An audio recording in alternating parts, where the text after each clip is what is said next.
And if you notice, I put some trees in. Now the reason I did them off camera is because I'm a lefty, and if I were to do it on the camera, I'd have to swing all the way in front of the canvas. We got this basic shape of some trees and bushes back there, and we laid the trees on top of them. Now we have to kind of go back into those trees and get some more leaves. And I'm just gonna probably use a little bit of green, some yellow. This is sort of a late spring, early summer kind of painting. So you don't have to, in the early spring, your greens are very vivid, right? They're just starting to spring out. And at the end of the year, the colors are dried down. Your greens are much more muted. Anything that's vivid color in the springtime starts to tone down towards the end. So we're just going to let's see what this looks like. I'm running in a palette, so I'm going up a little higher than usual. Try to keep it in your view. Something like that. And I just want to touch. I don't recommend a fan brush. I know a lot of artists like to use that.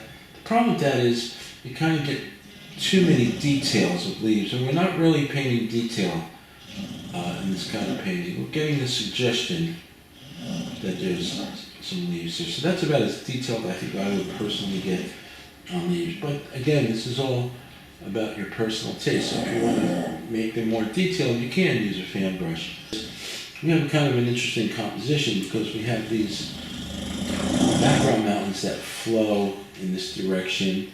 I guess if there was a subject matter in a painting, it probably might be the little barn. So these kind of come down into there, then this shadow line brings you onto the path and brings you out. So we've got an interesting composition there. Sometimes we do them on purpose, sometimes they just happen. But nonetheless, that one kind of works in our favor.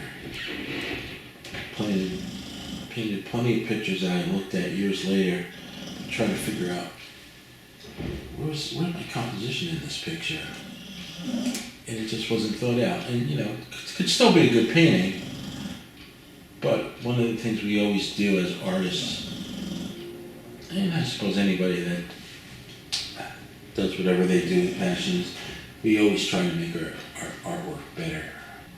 Perhaps everything that's in here is going to be a little bit darker. Okay. This definitely can use a little bit more work, but I want to move on and kind of do the same thing on that side, right? So I suppose the leaves that are catching more light are going to be a little bit lighter. Let's just pop these in there.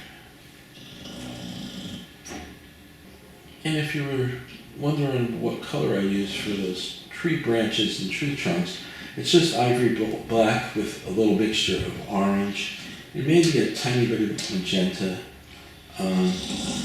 Kind of got them in place already, but I probably might lighten them up. And later on, maybe I'll put a little highlight on the one side. On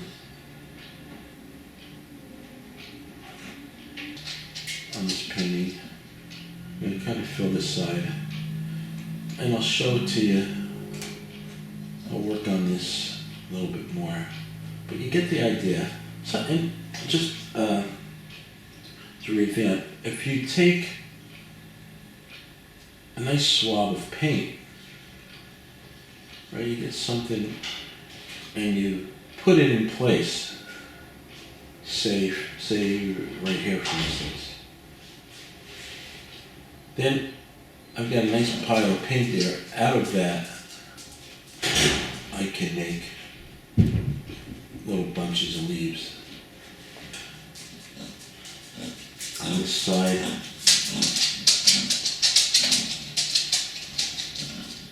just some leaves.